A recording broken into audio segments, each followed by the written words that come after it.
4, Arvell Reese. Now, again, many have him at 2 to the Jets. I don't trust the Jets. I do trust Robert Saleh to use him in maybe a little bit of a hybrid Fred Warner, Nick Bosa role. I think he's just too talented to fall. And again, he's 6'4", 240, 4'4". Titans only had one player with more than 5 sacks last year. So I think he's just too talented for Robert Saleh to pass on. They've got their quarterback, and they've got other needs, but I think they go get the Ohio State edge. I recently published a video discussing the Tennessee Titans and the chaotic nature of mock draft season, where every analyst projects a different selection and certainty is impossible. I made a promise to Titans fans then, and I intend to honor it completely. I told you that if you continue watching the videos, maintain your subscriptions, and show up consistently, I will keep producing Tennessee Titans content because this is exactly what I want to create. So here we are again, diving deeper into this organization. As I emphasize regularly, when you commit to full video consumption and subscribe simultaneously, the metrics respond accordingly. Views elevate substantially, subscriber counts increase meaningfully, and this genuinely matters for franchises like the Tennessee Titans. The dynamic differs significantly for massive market teams like the Eagles or Bills, where coverage is abundant regardless. Those organizations already command enormous audiences, making it disproportionately difficult to generate visibility for teams like the Titans. Honestly, this disparity frustrates me considerably. I am tired of seeing certain franchises dominate discussion while others receive minimal attention regardless of their circumstances. This offseason, my approach involves pushing as aggressively as possible to cultivate sufficient audience for these smaller, under-discussed teams. The objective is attaining the freedom to explore their situations comprehensively. Let me be clear, this is not about chasing subscriber metrics or view counts. This is about creating capacity to produce Tennessee Titans content that people genuinely want to watch and engage with. I refuse to invest effort in videos that attract minimal viewership, leaving me essentially communicating into an empty space. That approach does not fulfill me personally. I value connection. I prioritize authentic community building. This explains my relentless focus on maintaining genuine engagement. So please do consider subscribing. With that foundation established, let me articulate my perspective on the Titans' current situation. I believe the moves they have executed thus far are receiving significantly less discussion than they warrant.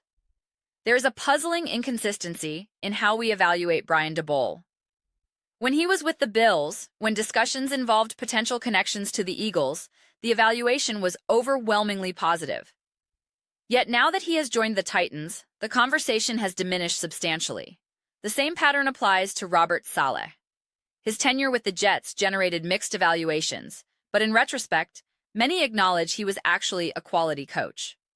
Following his impressive work in San Francisco, he secured another head coaching position immediately. This is actually quite remarkable when you consider it wasn't a situation like Stefanski's, where reputation preceded him. Saleh did not have that same established cachet at all. You can reasonably argue that the Titans may have secured significant value on both sides of the ball with these acquisitions. I believe Brian Daboll is significantly better than the general appreciation and understanding of his capabilities would suggest. The discourse around him seems selectively applied, elevated in some contexts, diminished in others depending on convenience. It becomes exhausting trying to track these inconsistent narratives. Examining the draft landscape, I observe considerable fluctuation in predictions regarding whether the Titans should prioritize offense or defense. The pendulum swings constantly, and I admit this uncertainty prevents me from settling firmly on either direction. What feels somewhat disappointing is that a team like the Las Vegas Raiders appears positioned for a substantial leap forward. They possess established players who inspire confidence, not controversial assessments, but well-regarded talents like Brock Bowers, Jacoby Myers, and others who many believe will thrive once organizational continuity and stability are established. Additionally, they have Max Crosby, whom they could potentially trade for 2 first-round picks plus a player. That type of return can dramatically accelerate the rebuilding process for the Raiders. I have argued previously that such a move could establish stability remarkably quickly, giving them 6, 7, or 8 players on both sides of the ball worthy of tremendous confidence as foundational pieces. Combine that with future draft capital, and you are positioned to excel in consecutive drafts. The Tennessee Titans do not find themselves in that exact advantageous situation. This raises fundamental questions about their optimal approach. What process should guide their roster construction? What should be prioritized first and foremost? The interesting complication is that this team experienced dysfunction on both sides of the ball. You could reasonably argue for a balanced 50-50 approach, addressing offense and defense alternately throughout the draft. From my perspective, they now employ two accomplished coaches who should be capable of maximizing results beyond what the raw roster talent might suggest. Robert Saleh demonstrated this capability emphatically with the 49ers. I probably feel more confident in that projection than I do regarding Brian Daboll, though Daboll has absolutely demonstrated ability to develop quarterbacks and facilitate offensive growth. I previously produced a video exploring the defensive-focused approach, so now I want to examine the alternative angle. I continually emphasize this point. My interest in off-season conversations centers on philosophical exploration rather than predictions. My previous video demonstrated how every expert and media outlet projects different players. I am not going to pretend I know which direction Ren He-Shuqing will unfold. Currently, the overwhelming consensus appears to favor defense for the Titans. I am not opposed to that approach. However, I am genuinely curious about the offensive pathway because I have stronger conviction that Robert Saleh can elevate and sustain this defense more readily. Brian Daboll faces a more demanding task making the offense functional while developing a second-year quarterback who arguably received minimal developmental support throughout the previous season. This leads me to my foundational philosophy, at least currently. I favor aggressive investment in young quarterbacks. This preference extends beyond the financial advantages of a rookie contract. The primary motivation is determining definitively whether this quarterback is the franchise solution. I want clarity. I want to avoid finding myself in a situation where the quarterback shows growth, but the supporting cast is deficient. Poor offensive line, non-existent run game, inadequate receiving options, no tight end presence. When those circumstances prevail, evaluation becomes clouded.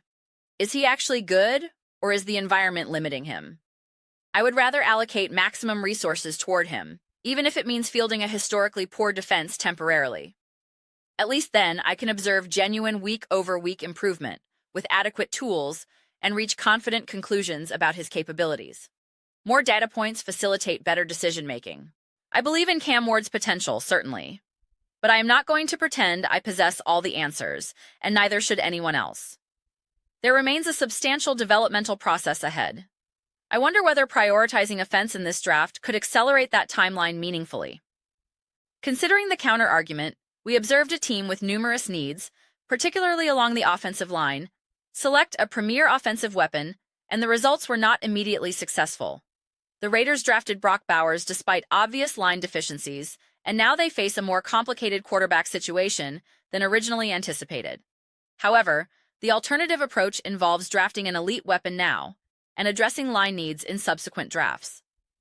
There is no universally prescribed path for foundation building. Understanding the draft landscape, who is available this year versus next, realistic draft positioning projections, other teams' quarterback intentions, requires projecting into the future to some degree. Great organizations maintain at least a relative understanding of what they are working with currently and what needs will emerge in subsequent seasons. Jim Harbaugh famously noted that offensive linemen are weapons themselves. That perspective complicates the offense-defense binary. I genuinely oscillate between approaches. The idea of the Titans prioritizing defense, providing Robert Saleh additional firepower, and allowing Cam Ward and Brian Daboll to navigate growing pains organically has appeal. Yet I question whether there is an opportunity to take a more significant forward step offensively in this draft and free agency period. Can Robert Saleh elevate this defense to respectability even without premium resources? If so, the Titans could build legitimate momentum, even while the offense experiences typical growing pains. My concern is that the defense might improve substantially, while offensive limitations prevent the team from truly progressing. You cannot quite reach competitiveness when one side of the ball consistently holds you back. This reminds me imperfectly of the situation with the New York Giants. They drafted defensively, and I'm not asserting that was incorrect. But observing their young quarterback, I found myself thinking about the potential if only they could run the ball effectively. If only protection was adequate. If only he had reliable receiving options. If the defense simply avoided being a liability, forward momentum becomes achievable. The counterfactual. If that defense became elite, top 5 caliber, would the offense have sufficient capability to compete against quality opponents? The Giants defeated the Eagles once when their offense functioned, but when the offense stalled, the results shifted dramatically. I see tremendous value in using this draft to jumpstart the offense. Allocate the first 2 selections toward legitimate offensive contributors. Provide Cam Ward and Brian DeBole with meaningful weapons immediately. Robert Saleh, this is why you were hired. Identify value in later rounds.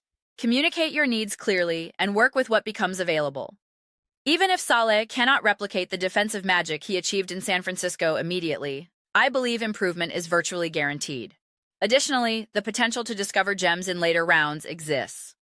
With quality coaching from Saleh, a 4th-round selection might produce 2nd-round value. I believe such outcomes are more probable on the defensive side of the ball. This pattern seems consistent across the NFL. Defensive coaches appear more capable of finding diamonds in the rough in later rounds or resurrecting careers compared to their offensive counterparts. Those situations manifest more regularly defensively. Perhaps this is a theory worth testing. Just some considerations to ponder. Those represent my current thoughts on the Tennessee Titans situation. I am genuinely eager to hear your perspectives. How are you feeling about the draft direction? Which pathway do you prefer? How rapidly do you believe this team can generate legitimate momentum where playoff contention becomes the baseline expectation? Share your thoughts in the comments. I read every single response, regardless of whether you agree with my analysis or challenge it entirely. Either way, let's generate substantive discussion, engage in spirited debate, but ultimately ensure we are enjoying the conversation. Please consider subscribing to the channel. We are cultivating an exceptional community, and I would genuinely welcome your participation. My aspiration involves creating something we all feel authentically connected to, something generating genuine excitement about membership. I believe we progress meaningfully toward that objective. Please remember to give this video a thumbs up, as it genuinely supports visibility and algorithmic reach. Thank you sincerely. I will see you in the next video.